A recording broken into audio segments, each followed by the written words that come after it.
सो आइए हम अशोक जो है उनका मोस्ट एक्सेप्टेड जो डेट है उनके रूल की वो देख लेते हैं। सो अशोक की मोस्ट एक्सेप्टेड डेट जो मानी जाती है वो है 273 बीसी से 232 बीसी तक। ये मोस्ट एक्सेप्टेड डेट है। 232 बीसी में इनकी डेथ हो गई थी अशोक की। वो अपने डेथ तक अपना रूल संभालते रहे जो अशोक थे वो। सो यहाँ मैं आपको ये बता दूं कि आपको ये ईयर्स पे बहुत ज़्यादा क्वेश्चन नहीं आते, बट याद रखना बहुत ज़्यादा ज़रूरी है। अशोक के बारे में आपको क्वेश्चन आने के बहुत चांसेस होते हैं क्योंकि ये एक बहुत ही इंपॉर्टेंट रूलर रहे हैं एंशिएंट हिस्ट्री में। हम सबसे पहले अशोक की अर्ली लाइफ देख लेते हैं। पहले उनकी लाइफ किस तरह से थी, यहाँ से हम शुरुआत करते हैं अशोक के। अर्ली लाइफ में सबसे पहले हम ये देख लेते हैं कि अशोक जो थे ये मौर्यन एम्परर जो थे बिंदुसार उनके बेटे थे। जैसे कि हम बिंदुसार को ऑलरेडी पिछले लेक्चर में स्टडी कर चुके हैं। जो बिंदुसार थे ये इनके बेटे थे अशोक। अब ये सिर्फ एक ही बेटे नहीं थे बिंदुसार के सबसे बड़े बेटे नहीं थे अशोक। तो ये भी हम आगे पढ़ने वाले हैं, बट आपको ये बता दूं कि जो अशोक थे ये अलग अलग नाम से जाने जाते थे। जैसे कि देवनम पिया या देवनम प्रिया यानी होता है बिलव्ड, है ना, बिलव्ड ऑफ द गॉड्स यानी गॉड का सबसे चहेता इंसान। उसके साथ साथ प्रियदर्शी या फिर प्रियदर्शी या फिर प्रियदर्शिनी। प्रियदर्शिनी संस्कृत में कहा जाता है, प्रियदर्शी ये पाली में कहा जाता है। ये नाम से भी अशोक जाने जाते थे। यानी अगर हम ये देखेंगे तो प्रियदर्शी जो है जो कि पाली में कहा जाता है, इसका मतलब होता है जो सबके साथ बहुत अच्छे से रहता है, बहुत काइंडली रहता है सबके साथ, ऐसा इंसान। और उसके अलावा मैं आपको ये बता दूं, जब अशोक का जो नाम यहाँ पे आपको दिखता है अशोक, ये ऐसा कहा जाता है कि इनका नाम अशोक इसीलिए पड़ा है क्योंकि जब इनको इनके जो मदर थी उनका उनको जब अशोक हुए यानी अशोक का जब बर्थ हुआ तो उन्होंने कहा कि मैं शोक से मुक्त हो गई, अब मैं अशोक हो गया हूँ। तो इसलिए अशोक होने के कारण उनका नाम अशोक ही रख दिया गया था, ऐसा भी काफ़ी जगह कहा जाता है। ये एक छोटी-सी इन्फॉर्मेशन है जो मुझे मिली है, तो मैंने आप में शेयर की है। ये एग्ज़ाम में तो नहीं आएगी, बट ऐसे ही आपको पता रहे इसीलिए। उसके साथ-साथ बुद्धिस्ट ट्रेडिशन में ऐसा कहा गया है कि वो बहुत क्रूएल थे अपने अर्ली लाइफ़ में। अशोक जो थे वो, आप जानते हैं कि अशोक अपने बाद की जो लाइफ़ थी, उसमें बहुत शांत एक इंसान बन चुके थे। उन्होंने बुद्धिज़्म अपनाया था, बट पहले वो बहुत क्रूएल हुआ करते थे। इतने क्रूएल कि उन्होंने अपने 99 भाइयों को मारा था उस राज्य सिंहासन पे बैठने के लिए, क्योंकि ये एल्डेस्ट सन नहीं थे। तो एल्डर जो सबसे एल्डेस्ट सन होगा उसी को किंगडम मिलेगा। तो इस चीज के चलते अशोक पावरफुल थे, तो अशोक ने अटैक किए और पूरे लोगों को मार के उनको ये किंगडम हासिल हुआ था।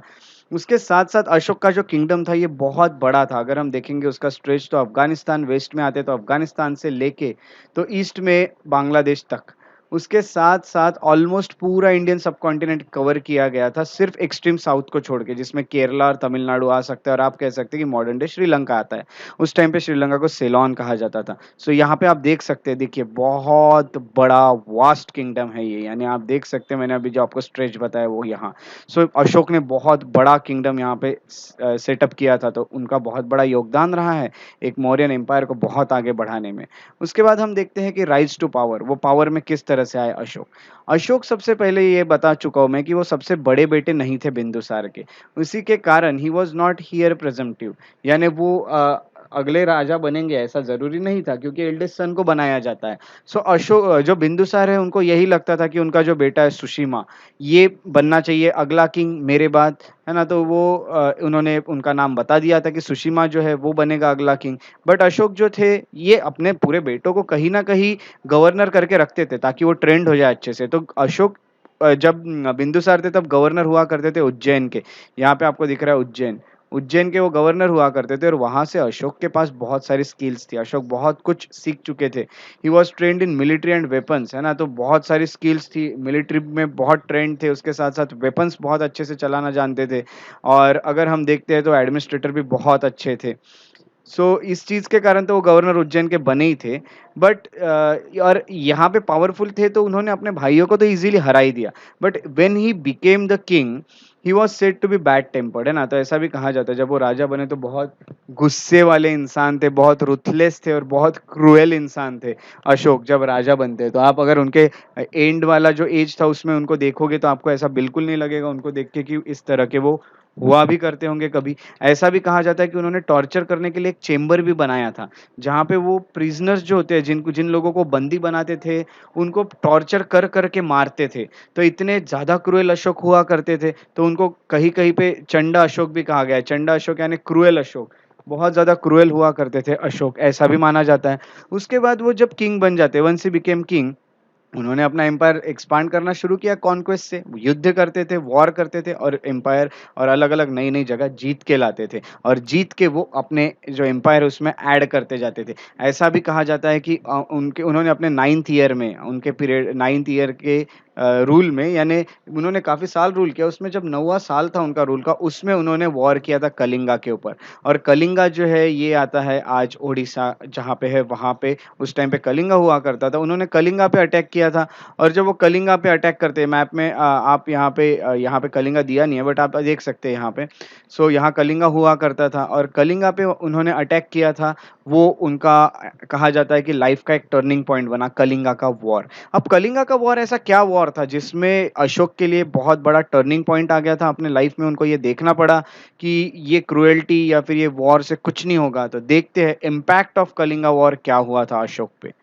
सो इम्पैक्ट ऑफ कलिंगा वॉर की अगर हम बात करें तो बैटल जो था वो कलिंगा नाम के जो जगह है वहाँ के जो रूलर थे उनके साथ लड़ा गया था इन ईयर 261 बीसी 261 बीसी में लड़ा गया था और वो अशोक ने ही अटैक किया था। अशोक जो एक्सपांड कर रहे थे किंगडम उसमें कलिंगा नाम की भी जगह आ गई थी, उसको भी अपने किंगडम में वो इंक्लूड करा लेना चाहते थे, इसलिए अशोक ने कलिंगा पे अटैक कर दिया।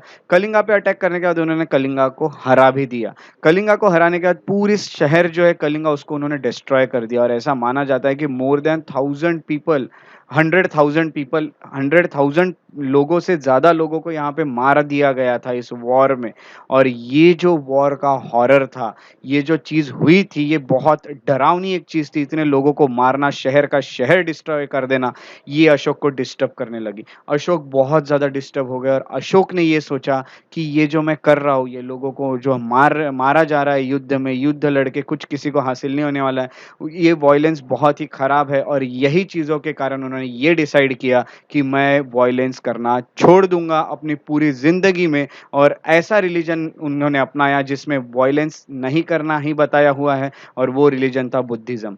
बुद्धिज़्म को अशोक ने अपना लिया। अशोक अपने एंड का जो उनका रूल चल रहा था उसमें वो बुद्धिस्ट बन गए। बुद्धिस्ट बनने के बाद उन्होंने कभी वॉयलेंस नहीं करने का सोच लिया था। अशोक का जो 13th रॉक एडिक्ट है, रॉक एडिक्ट जो होते हैं अशोक के वो ऑलरेडी मैं आपको बता चुका हूँ पहले भी। इस तरह के रॉक एडिक्ट हुआ करते हैं अशोक के, वो रॉक्स पे कुछ-कुछ लिखा करते थे, पत्थरों पे। वो उनके रॉक एडिक्ट्स बनते हैं।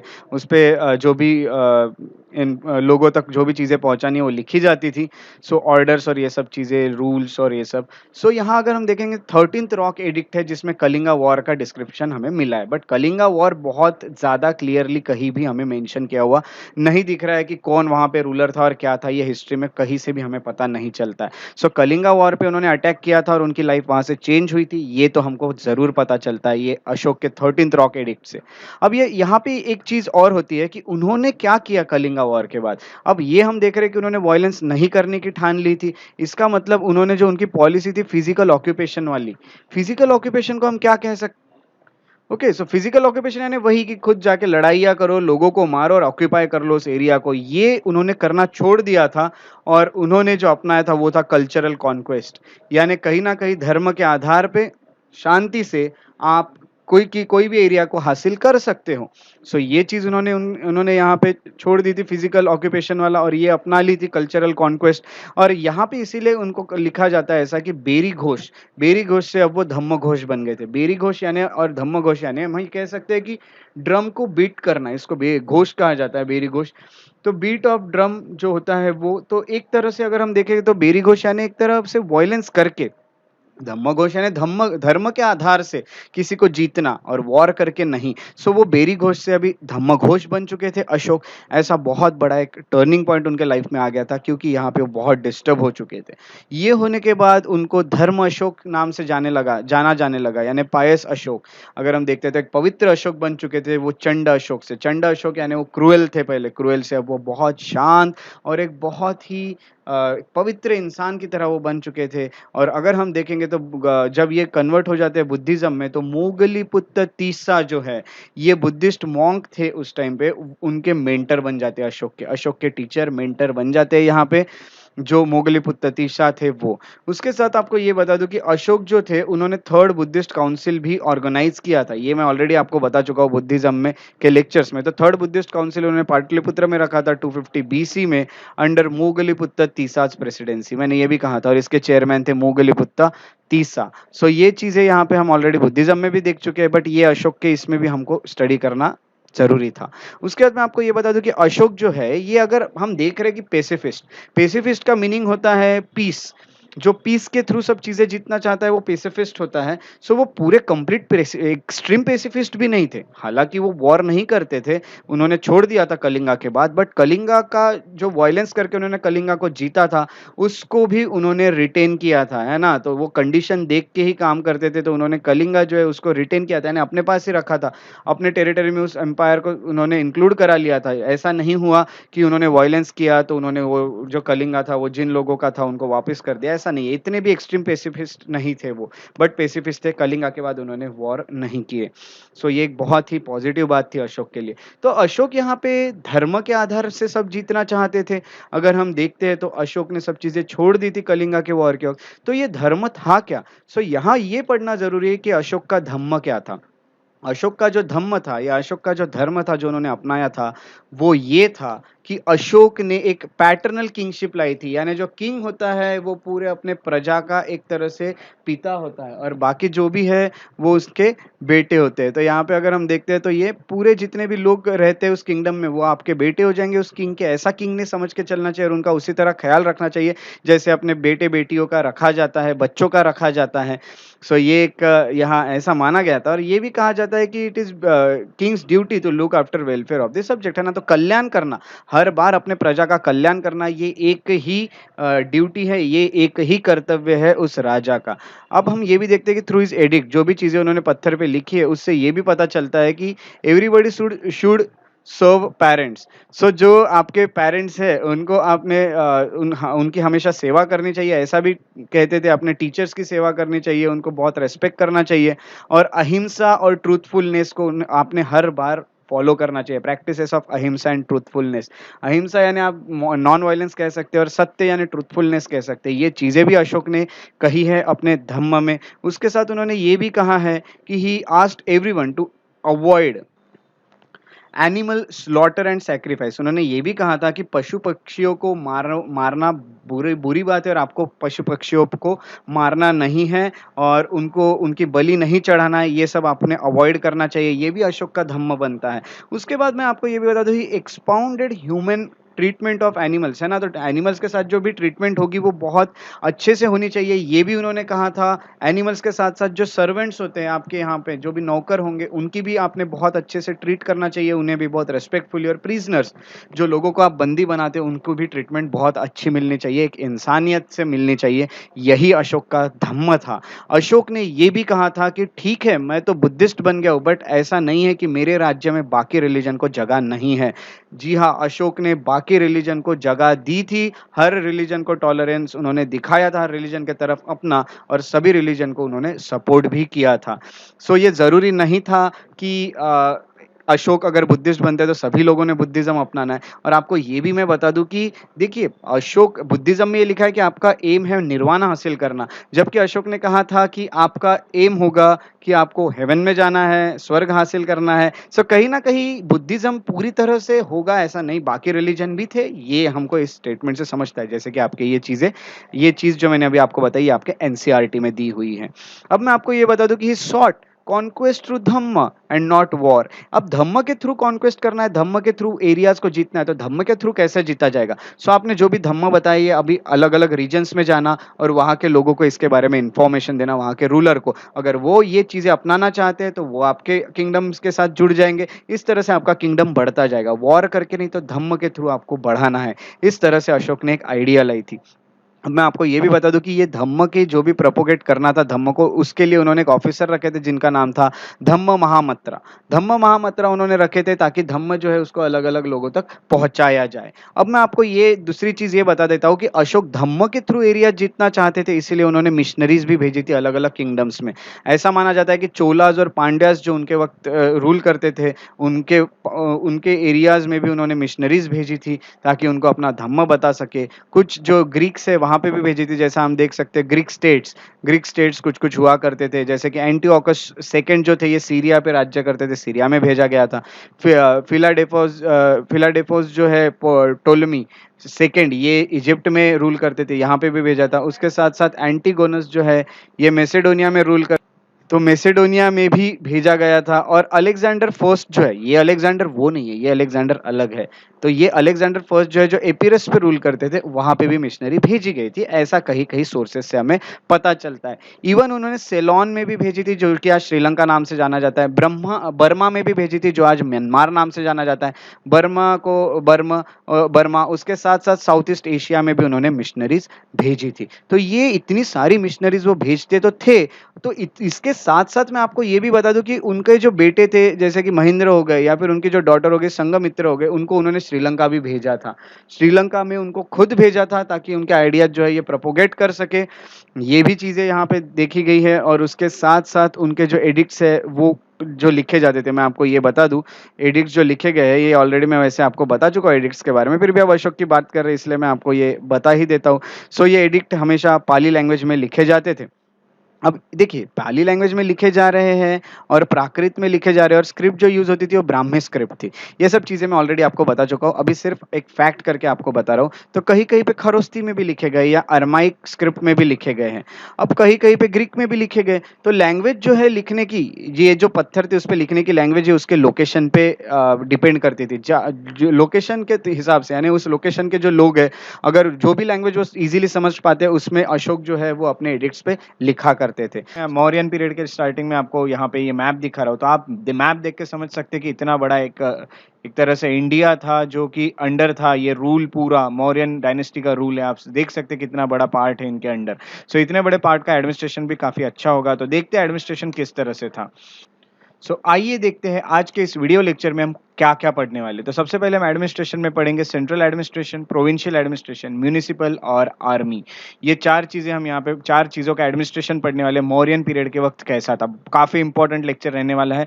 और आप जब इसे एनसीईआरटी में पढ़ेंगे मेरा लेक्चर देखने का, तो आपको ये काफ़ी सिंपल लगने लगेगा। यानी मैंने बहुत सिंप्लीफाई की हुई है चीज़ें, आपके सामने एक सिंप्लीफाइड मैनर में रखा हुआ है हर चीज़ को। तो बहुत ही आपको इसे कंसंट्रेशन से देखना होगा, सुनना होगा, और जो आपको पॉइंट्स लगते हैं वो नोट डाउन करना होगा। सो आइए शुरुआत करते हैं सेंट्रल एडमिनिस्ट्रेशन से। सो सेंट्रल एडमिनिस्ट्रेशन में सबसे पहले हम देखेंगे कि चाणक्य की एक थियरी है जिसको सप्तांग थियरी कहा जाता है। सो ये जो सप्तांग थियरी है इसमें 7 चीज़ें दी हुई है। तो चाणक्य ऐसे मानते थे कि कोई भी राज्य चलाने के लिए 7 चीज़ें बहुत ज़्यादा ज़रूरी है।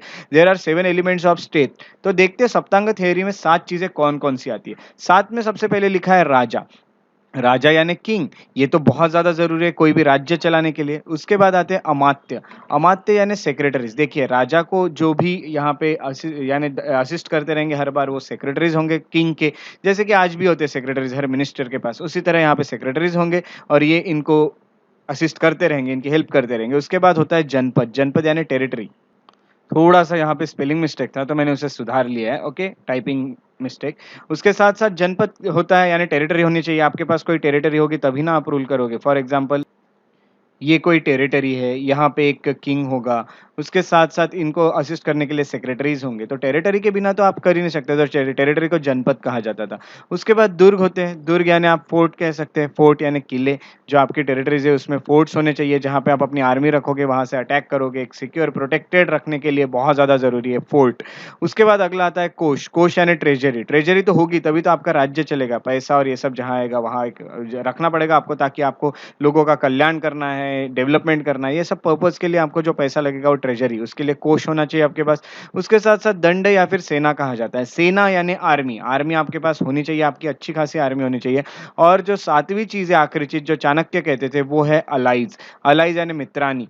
सो मित्र या फिर मित्रानी या फिर अलाइज़ जो है ये क्या होते हैं? तो आजू-बाजू जितने भी राज्य हैं इनके साथ आपको अलाई बनना पड़ेगा इनका, इनका आपको मित्र पक्ष बनना पड़ेगा, तभी ये लोग आपके साथ मिलके किसी दुश्मन पे अटैक करेंगे। यानी आप बहुत ज़्यादा सिक्योर रहेंगे अगर आजू-बाजू वाले आपके अलाइज़ हैं तो। सो ये बहुत इंपॉर्टेंट चीज़ है जो चाणक्य ने बताई थी। तो ये 7 चीज़ों पे हमेशा राज्य चलता है अकॉर्डिंग टू सप्तांग थियरी, ऐसा चाणक्य मानते थे। सो ये बहुत इंपॉर्टेंट है एक एडमिनिस्ट्रेशन का, मौर्य के पार्ट सप्तांग थियरी। उसके बाद हम देख लेते हैं सेंट्रल एडमिनिस्ट्रेशन में सबसे इंपॉर्टेंट जो थे एडमिनिस्ट्रेशन के लिए वो, तो अकॉर्डिंग टू चाणक्य 7 एलिमेंट्स तो है ही, आप जानते हैं। तो उसमें से आपने देखा कि किंग है एक।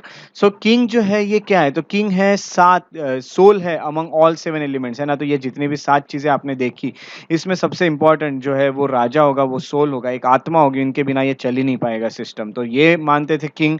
और किंग को असिस्ट करने के लिए एक मंत्री परिषद होगी। इतनी बड़ी टेरिटरी जो बना के दी थी चाणक्य के असिस्टेंस से, जो चंद्रगुप्त मौर्य ने बनाई थी या चाणक्य ने जो हेल्प की थी। सो इसको चलाने के लिए अकेला राजा तो नहीं संभाल सकता था, एक मंत्री परिषद होगी। तो मंत्री परिषद होगी असिस्ट करने के लिए राजा को। उसमें कौन कौन होंगे? तो उसमें होंगे युवराज। युवराज यानी क्राउन प्रिंस होगा, यानी वो जब जो किंग है उसके बाद अगला जो किंग बनने वाला है उसको युवराज कहा जाएगा, उसको क्राउन प्रिंस कहा जाएगा। ये यहाँ पे एक पोस्ट होगी। उस अगला जो होगा ये पुरोहित होगा। पुरोहित यानी एक प्रिस्ट होगा, एक पंडित होगा जो राजा को हमेशा असिस्ट करता रहेगा, किंग की हमेशा हेल्प करता रहेगा। अगला होगा सेनापति। सेनापति यानी आपका सबसे इंपॉर्टेंट कमांडर होगा, यानी कमांडर यानी पूरी जो आर्मी को कमांड देता है, वो आर्मी संभालने के लिए एक सेनापति होगा। सेनापति यानी कमांडर इन चीफ। उसके बाद अगला जो है वो बाकी मिनिस्टर्स, अदर मिनिस्टर्स। तो ये पूरा एक सिस्टम बनता है जो राजा को असिस्ट करते हैं, और इस तरह से पूरा राज्य चलता था। अगर आप देखोगे तो आज आप भी कंपेयर कर सकते हो चीजें, जैसे कि कमांडर कौन है आपको बताया, अदर मिनिस्टर्स है जो कहीं ना कहीं प्राइम मिनिस्टर या फिर प्रेसिडेंट जो भी आप कहेंगे उनको यहाँ पे असिस्ट कर रहे हैं। तो इसी तरह से उस टाइम से चलते आ रहा है एक एडमिनिस्ट्रेशन। तो बहुत ही जबरदस्त एडमिनिस्ट्रेशन हमें देखने मिलता है यहाँ। अब हम अगला एडमिनिस्ट्रेशन देखते हैं जो कि है प्रोविंशियल एडमिनिस्ट्रेशन। देखिए प्रोविंशियल पे इतना ज़्यादा फ़ोकस था, बोल सकते हैं, बट बहुत ज़्यादा नहीं था, क्योंकि यहाँ पे एक सेंट्रल सिस्टम दिखता है। हमें एडमिनिस्ट्रेशन जो है नॉर्मली वो सेंट्रल होता है, सेंट्रल यानी किंग ही सब कुछ होता है। प्रोविंसेस को तो बाँटा हुआ था। सो प्रोविंशियल एडमिनिस्ट्रेशन आपको देखने मिलेगा, बट बहुत ज़्यादा वहाँ पे एक एक तरह से बहुत ज़्यादा इफ़ेक्टिव या बहुत ज़्यादा पावरफुल नहीं होगा, क्योंकि सेंट्रल एडमिनिस्ट्रेशन पावरफुल था। अब यहाँ पे प्रोविंशियल जो एडमिनिस्ट्रेशन है उसमें हम ये देख लेते हैं कि मौर्य के वक्त का जो प्रोविंशियल एडमिनिस्ट्रेशन है उसमें जो प्रोविंसेस है उसको बांटा गया था। तो वहां पे जो प्रोविंसेस थे, तो एक प्रोविंस का नाम था उत्तरपथ। उत्तरपथ यानी नॉर्दर्न। तो नॉर्थ के जितने भी प्रोविंस है उनको उत्तरपथ में रखा गया था, और उनका कैपिटल रखा गया था तक्षशिला। उसके बाद जो अगला रखा गया था उसको अवंती राष्ट्र कहा जाता है। अवंती राष्ट्र, अवंती राष्ट्र जो है वो वेस्टर्न साइड में आता है, और उसका कैपिटल था उज्जैन।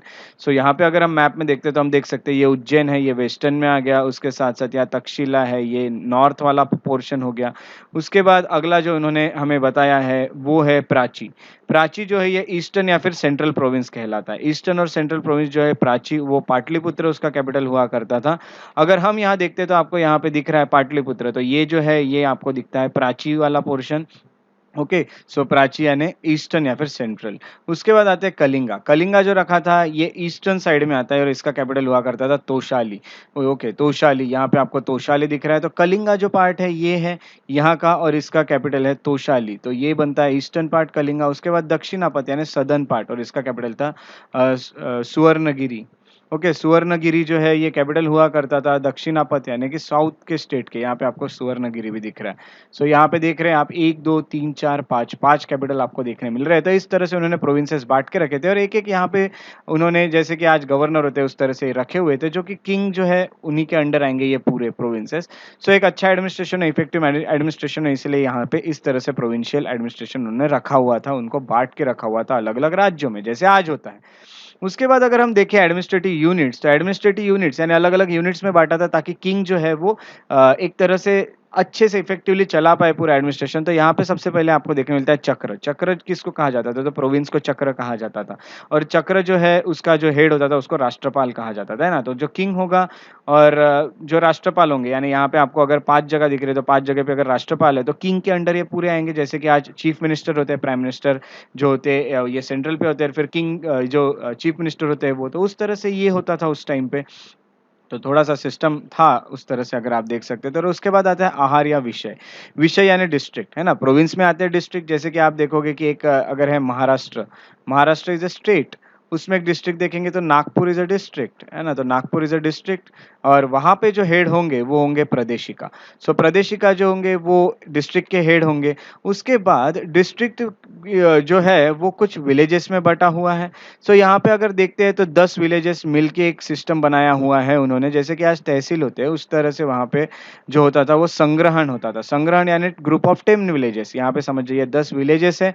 सो यहाँ का जो हेड होगा ये तहसील का वो गोप कहलाएगा। सो 10 विलेजेस का ग्रुप बना देते थे और ये जो अगर 10 विलेजेस है, फॉर एग्जांपल मैं 10 पूरे नहीं खींचूंगा लाइन, यहाँ पे जितने भी मैंने खींचे, इसमें जितने भी विलेजेस आ रहे हैं तो ये विलेजेस में जो भी एक होगा विलेज, यानी एक विलेज है, एक विलेज का जो हेड होगा उसको ग्रामिका कहा जाता था, ग्राम का। तो एक विलेज यानी कहलाता था ग्राम। सो यहाँ पे आप देख सकते हैं तो सबसे बड़ा जो होगा वो तो एक तरह से आपका पूरा किंगडम होगा। किंगडम में फिर प्रोविंसेस होंगे, प्रोविंसेस में कुछ डिस्ट्रिक्ट होंगे, डिस्ट्रिक्ट में ग्रुप ऑफ 10 विलेजेस होंगे, ग्रुप ऑफ 10 विलेजेस में एक-एक विलेज होगा। तो सबके हेड के यहाँ पे मैंने नाम लिखे हुए हैं। कभी एग्ज़ाम में आया तो आपको बहुत ईज़ी जाएगा ये याद रखने में या फिर आपको समझने में। तो इसको अच्छे से नोट डाउन कर लीजिएगा कहीं पे, आपको ये समझने में बिल्कुल तकलीफ नहीं जाएगी। एग्ज़ाम में आपका ये आंसर एकदम करेक्ट होगा। उसके बाद हम आगे देखते हैं वो है म्युनिसिपल एडमिनिस्ट्रेशन। अगर म्युनिसिपल एडमिनिस्ट्रेशन की बात करें तो आप देख रहे हैं कि एक तरह से 3 टियर सिस्टम जैसा आज दिखता है इंडिया में, उस तरह का सिस्टम होगा। काफ़ी ग्राउंड लेवल तक डेवलपमेंट करने का विचार होता था यहाँ पे। यहाँ अगर हम देखते हैं तो म्युनिसिपल एडमिनिस्ट्रेशन की अगर हम बात करते हैं तो म्युनिसिपल में सबसे पहले अगर शहर की बात करें तो सिटी में एक नगरक होता था। जैसा कोई एक एरिया है वहाँ पे एक शहर है। अब आजू-बाजू के विलेजेस को देखने के लिए तो हमने देखे अभी काफ़ी सारे पोस्ट है यहाँ पे, जैसे कि डिस्ट्रिक्ट पे है प्रदेशिका। इसी तरह शहर जो है, शहर के लिए एक सिटी सुपरिटेंडेंट जैसे आज होते हैं वैसे उस वक़्त नगरक हुआ करते थे। ये जो नगरक है ये लॉ एंड ऑर्डर मेंटेन करने के काम किया करते थे उस टाइम पे म्युनिसिपल एडमिनिस्ट्रेशन में। अब मेगास्थेनिस करके जो थे, मेगास्थेनिस कौन थे आपको पता है? सेल्यूकस निकेटर के ये एम्बेसडर थे जो कि चंद्रगुप्त मौर्य के कोर्ट में थे। मेगास्थेनिस ने जितना ऑब्जर्वेशन किया और उन्हें अपने इंडिका नाम की जो किताब है उसमें लिखा, उस हिसाब से हमें ये पता चलता है कि उस टाइम पे 6 कमिटीज़ हुआ करती थी। ये 6 कमिटीज़ थी जो शहरों में जितनी भी चीज़ें चल रही है उनके ऊपर काम करती थी। जैसे कि पहली कमिटी इंडस्ट्रियल आर्ट, जो भी आर्ट है उसको एक तरह से अच्छा उसको मैनेज करना, जो भी बनाए जा रहे हैं वहाँ पे चीज़ें, इंडस्ट्री यानी एक तरह से वो इंडस्ट्री नहीं होगी जैसे मशीन्स और ये सब है आजकल। उस वक़्त जैसे कि हैंडलूम और ये सब वाली चीज़ें जो है जहाँ पे आर्ट बनाया जा रहा है, तो वो इंडस्ट्री को मेंटेन करने के लिए एक कमिटी होगी। अगली होगी एंटरटेनमेंट ऑफ फॉरेनर्स, जो भी फॉरेनर्स आते थे यहाँ पे मौर्यन के किंगडम में, उनके एंटरटेनमेंट हो अच्छे से ताकि ये समझे कि कितना बेहतरीन एक तरह से ये किंगडम है, तो उनके एंटरटेनमेंट के लिए भी चीज़ें रखी गई थी। उसके लिए एक कमिटी थी जो इसके ऊपर काम करती थी।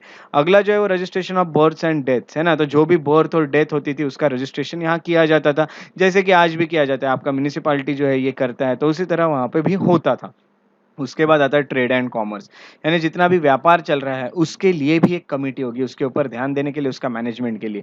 Public sale of manufactured goods, यानी यहाँ पे हम ये देख सकते हैं कि जो जो भी गुड्स बन रहे हैं यहाँ पे, जो भी चीज़ें बन रही है, उसको लोगों तक सेल करना है तो किस तरह से वो सिस्टम होगा? यानी कोई जो लोग हैं वो कभी यानी उनको फँसाया ना जाए कि देखिए कोई भी रेट बता रहा है अपने मन से, ऐसा ना हो। तो यहाँ पे पब्लिक सेल के ऊपर भी एक कमिटी बनाई थी जो अच्छे से हो पाए सब चीज़ें। उसके बाद जो 6th चीज़ है वो है कलेक्शन ऑफ टैक्सेस, है ना? तो जो भी आर्टिकल्स आपने बेचे उसके उसके वो आर्टिकल पे आपसे टैक्स कलेक्ट किए जाते थे और कितना होता था? जो भी आपका परचेसिंग प्राइस है ना? जो प्राइस में आपने खरीदा उसका 10 में से 1 हिस्सा आपको देना पड़ेगा। फॉर एग्ज़ाम्पल मैंने ₹100 में खरीदा तो 100 में से ₹10 मुझे देना पड़ेगा। तो इस तरह से यहाँ पे परचेज़ प्राइस पे के 10 हिस्सों में से 1 हिस्सा जो है वो जो रूलर है उनको जाता था, जो गवर्नमेंट है उनको जाता था, स्टेट को जाता था। तो इस तरह से इसके लिए भी एक कमिटी हुआ करती थी ताकि ये भी चीज़ें अच्छे से मैनेज हो पाए। इस तरह से म्युनिसिपल एडमिनिस्ट्रेशन भी था मौर्यन पीरियड में और काफ़ी इफ़ेक्टिव दिखाई देता है हमें। ये था म्युनिसिपल एडमिनिस्ट्रेशन। एडमिनिस्ट्रेशन में अब तक हम म्युनिसिपल ये देख चुके हैं म्युनिसिपल तक। अब हम देखते हैं आखिरी जो है वो आर्मी। आर्मी जो है, आर्मी में सबसे पहले ये देखेंगे कि आर्मी तो बहुत बड़ी हुआ करती थी। यानी बहुत ह्यूज आर्मी हुआ करती थी। हालाँकि उस वक़्त फ़ोटो या फिर पेंटिंग्स हमें नहीं मिले ज़्यादा, इसलिए मैं आपको यहाँ पे फ़ोटो या पेंटिंग्स नहीं दिखा, but you can imagine, imagination power आपकी हमेशा ज़िंदा रखिए। देखिए, इमेजिन कीजिए कि बहुत ह्यूज आर्मी है मौर्य की और चंद्रगुप्त मौर्य या फिर बिंदुसार या फिर अशोक लड़ रहे हैं उस आर्मी के साथ। उसके साथ-साथ नेवी भी काफ़ी इफ़ेक्टिव थी। बहुत ज़बरदस्त नेवी हुआ करती थी यहाँ पे, नेवी और आर्मी दोनों हुआ करती थी। उसके साथ-साथ मेगास्थेनिस जो है, हालाँकि नेवी बहुत बड़ी नहीं थी बट बहुत इफ़ेक्टिव और पावरफुल थी आर्मी, नेवी दोनों। मेगास्थेनिस ऐसा कहते हैं कि उस उस जो आर्मी हुआ करती थी उसमें भी 6 कमिटीज़ हुआ करती थी और उसमें 6 मेंबर हुआ करते थे एक-एक कमिटी में।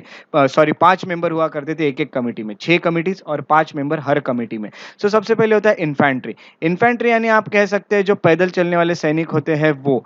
उसके बाद दूसरा जो कमिटी आती है वो है कैवलरी। कैवलरी यानी आप कह सकते हैं जो घोड़े पे चलते हैं वो सैनिक। उसके बाद हम यहाँ पे अगला देख सकते हैं। ओके, सो जो घोड़े पे चलते थे उसके बाद एलिफेंट्स। एलिफेंट्स भी आपने ये सब तो मूवीज या फिर टीवी में हमेशा देखा ही है, तो इसके पिक्चर्स मुझे आपको दिखाने की कोई जरूरत नहीं है फिलहाल।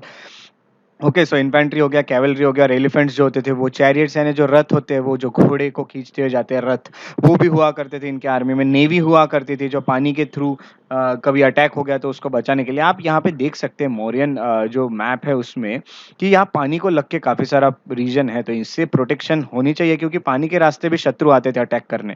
सो इसीलिए नेवी भी काफी अच्छी बना के रखी हुई थी मौर्यंस ने। और नेवी के बाद जो अगला था वो था ट्रांसपोर्ट। तो यहाँ के जो सिपाही है उनको उधर लेके जाना है, सेना को उधर लेके जाना है या फिर जो भी चीजें यहाँ से वहाँ ट्रांसपोर्ट करनी है वेपन्स को। सो इस सब के लिए एक ट्रांसपोर्ट की भी एक कमिटी हुआ करती थी। तो 6 चीजें अलग अलग तरीके से संभाली जाती थी और हर इसमें 5-5 मेंबर्स होते थे जो कि ये पूरी चीजें का मैनेजमेंट देखते थे। यानी कितनी इफेक्टिव होगी आर्मी ये सोचिए आप उस वक्त की। तो ये बहुत ही इंपॉर्टेंट चीजें हैं जो कि हमने देखा आर्मी। आर्मी हमने यहाँ पे देखा है, बट इसके बाद हमें एक और इम्पोर्टेंट चीज देखनी है, वो है ऑफिशियल्स के नाम। जो कभी कभी इस पे क्वेश्चन आते हैं। ओके, सो हमने यहाँ पे आर्मी तक का पोर्शन पूरा कंप्लीट कर लिया है। हमने म्युनिसिपल देख लिया, प्रोविंशियल देख लिया, सेंट्रल देख लिया, आर्मी देख लिया। अब हम देखते हैं इंपॉर्टेंट ऑफिशियल्स। कभी कभी आपको इंपॉर्टेंस ऑफिशियल जो है इनके ऊपर, ये ओवरऑल पूरे एडमिनिस्ट्रेशन में का पार्ट है इंपॉर्टेंट ऑफिशियल्स। कभी कभी इसमें आपको मैच द पेयर पे क्वेश्चन आता है। सो कभी कभी डायरेक्टली वन लाइनर क्वेश्चन आता है। तो यहाँ मैं इंपॉर्टेंट ऑफिशियल में बता दूं कि सबसे पहले जो ऑफिशियल को हम स्टडी करेंगे वो है सन्निधाता। सन्निधाता जो है ये चीफ ट्रेजरी के ऑफिसर हुआ करते थे, यानी जितने भी खजाना है जो भी ट्रेजरी है उसको संभालने वाले ऑफिसर सन्निधाता कहलाते थे। उसके बाद है समहर्ता। समहर्ता यानी कलेक्टर।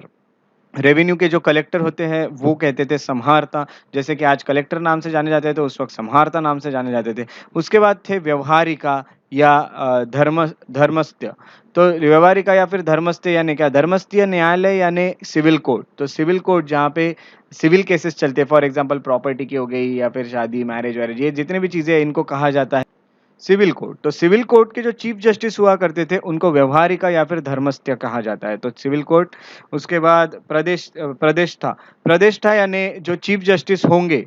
ओके, सो चीफ जस्टिस कंटक शोधन न्यायालय के, कंटक शोधन न्यायालय यानी ये नाम था कंटक शोधन न्यायालय, तब जो क्रिमिनल कोर्ट थे वो, तो यहाँ पे गलती से सिविल कोर्ट ही आ गया था तो यहाँ पे मैंने क्रिमिनल कोर्ट कर दिया है। तो चीफ जस्टिस होंगे कंटक शोधन न्यायालय के, क्रिमिनल कोर्ट के, उनको कहा जाता था प्रतिष्ठा। उसके बाद धम्म महामत्रा। हमने धम्म महामत्रा ऑलरेडी अशोक जब हम स्टडी कर रहे थे तभी हमने देखा। तो ये अशोक ने बनाया हुआ था एक पोस्ट धम्म महामत्रा। और ये जो अशोक का धम्म था उसको सिर्फ प्रोपोगेट करने के लिए, उसको लोगों तक पहुंचाने के लिए, उसको फैलाने के लिए ये था। बहुत अच्छा था ये एक धम्म उनका, हमने देखा था धम्म कितना अच्छा था। सो ये सब चीजें हम भी फॉलो करें तो काफी अच्छे इंसान बन सकते हैं हम। सो धम्म महामत्रा ये एक पोस्ट। उसके बाद अगला आता है राष्ट्रपाल या फिर कुमार। राष्ट्रपाल या फिर कुमार यानी प्रोविंस जो है, प्रोविंस का इंचार्ज, वाइसरॉय यानी पूरा प्रोविंस। जैसे कि हमने देखा कि राष्ट्रपाल होते हैं तो यही ऑलरेडी मैं आपको बता भी चुका हूँ। सो इनको कभी कभी कुमार भी कहा जाता था। उसके बाद प्रदेशिका। प्रदेशिका जो है वो डिस्ट्रिक्ट मैजिस्ट्रेट। तो मॉडर्न डिस्ट्रिक्ट मैजिस्ट्रेट जैसे आज होते हैं, जो जैसे आप डिस्ट्रिक्ट मैजिस्ट्रेट यानी कलेक्टर कह सकते हैं, डीएम। सो वो प्रदेशिका होंगे जो डिस्ट्रिक्ट संभालते हैं, तो कलेक्टर की जगह प्रदेशिका। उसके बाद राजुकाज। राजुकाज यानी जो आज के पटवारीज होते हैं ना, जो पटवारी जो लैंड का सर्वे करते हैं, लैंड का असेसमेंट करते हैं, गिनती करते हैं कैसी लैंड है क्या है, ये सब चीजें डिसाइड करते हैं, वो होते हैं पटवारी। जैसे आज पटवारी वैसे उस वक्त राजुकाज हुआ करते थे। उसके बाद अगले जो इंपॉर्टेंट ऑफिशियल है वो है युक्ता। युक्ता यानी क्या होंगे, तो जो रेवेन्यू ऑफिसर है डिस्ट्रिक्ट लेवल पे वो, जैसे कि यहाँ पे हम देख रहे हैं कि समहर्ता तो एकदम जनरल कलेक्टर है। सो उन्हीं के सबऑर्डिनेट यानी छोटे उनके नीचे के ऑफिसर जो डिस्ट्रिक्ट लेवल पे काम करते हैं वो होता है युक्ता। सो ये एक और ऑफिशियल हो गए जो हमने देखे। उसके बाद अगले जो है वो स्थानिका। स्थानिका जो है वो है कलेक्टिंग ऑफिसर। तो ये जितने भी रेवेन्यू डायरेक्टली जाके जो कलेक्ट करना है लोगों से वो है स्थानिका। उसके बाद होते हैं गोप। गोप यानी जो भी अकाउंट्स देखते हैं पूरा, उनको गोप कहा जाएगा। उसके बाद आते हैं नगरक। नगरक यानी जो सिटी एडमिनिस्ट्रेशन देखते हैं उनको नगरक कहा जाता है। ओके, सो देखिए यहाँ पे हमने गोप देखे थे, संग्रहण 10 विलेजेस का गोप होता है। तो ये पूरे यहाँ पे संभालते हैं ना ये अकाउंट्स यहाँ के। सो यही होते हैं यहाँ पे गोप। उसके बाद नगरक हो गया सिटी एडमिनिस्ट्रेशन। उसके बाद अक्षपटल। अक्षपटल जो है ये होते हैं अकाउंटेंट जनरल, है ना? तो अकाउंटेंट जनरल जैसे आज होते हैं एजी, सो ये जनरल होते हैं, ये होते हैं अक्ष पटल। उसके बाद अगला आता है सीताध्यक्ष। ओके, तो सीताध्यक्ष जो होते हैं ये एग्रीकल्चर के लिए होते हैं, है ना? तो एग्रीकल्चर संभालने का जो काम करते हैं वो होते हैं सीताध्यक्ष। उसके बाद पन्नाध्यक्ष, पान्याध्यक्ष जो है ये कॉमर्स देखते थे, यानी जितने भी ट्रेड चल रहे, व्यापार चल रही, सबके लिए जो ऑफिसर होंगे ये है पन्नाध्यक्ष। उसके बाद अगले जो आते हैं वो है संस्था अध्यक्ष, है ना? तो संस्था अध्यक्ष जो है वो मार्केट संभालते थे, जो पब्लिक के लिए मार्केट होते थे उनको मैनेज करने का काम जो करेंगे वो संस्था अध्यक्ष करेंगे।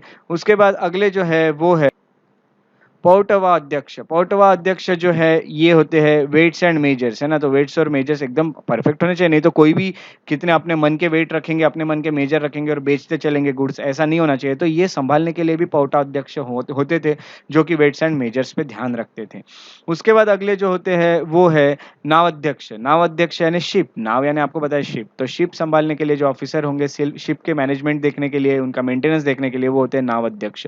उसके बाद शुल्क अध्यक्ष यानी जितने भी टोल टैक्स है, टोल्स है, जो भी कलेक्ट करना है, जैसे कि आप जा रहे हैं कुछ सामान लेके यहाँ से वहाँ, तो जो टोल आपका कलेक्ट किया जाएगा एक रीजन से दूसरे रीजन, तो ये सब उसके लिए शुल्क अध्यक्ष होते थे। तो शुल्क अध्यक्ष जो है वो कलेक्टर ऑफ टोल्स होते थे। उसके बाद आकार अध्यक्ष यानी माइन, जो माइन होती थी उस टाइम पे, उसके मैनेजमेंट के लिए, उसको संभालने के लिए, उसके डेवलपमेंट के लिए जो होते थे वो होते थे आकार अध्यक्ष। और आखिरी जो हम देखते हैं वो है लोहा अध्यक्ष। लोहा अध्यक्ष यानी आयरन का इस्तेमाल जो है वो कैसे चल रहा है, ठीक से चल रहा है, उसका डेवलपमेंट कैसा हो, विकास कैसे हो, मैनेजमेंट कैसा हो, ये सब चीज़ों के लिए लोहा अध्यक्ष होते थे। देखिए, लोहे का बहुत ज़्यादा महत्व था। पूरा एम्पायर अगर हम देखेंगे डायनेस्टी, वो कहीं न कहीं डेवलप लोहे के कारण ही हो रही थी। एग्रीकल्चर में लोहा काम आता था, वेपन्स इफेक्टिव बनाने के लिए लोहा लोहा काम आता था। तो लोहा जो है, आयरन जो है, उसका काफ़ी इस्तेमाल यहाँ होता था, इसीलिए उसका मैनेजमेंट अच्छे से होना ज़रूरी था। इसलिए एक अलग से ऑफिसर रखा गया था जिनका नाम था लोहा अध्यक्ष। सो इस तरह के कुछ ऑफिशियल्स थे जो हमने यहाँ पे स्टडी किए।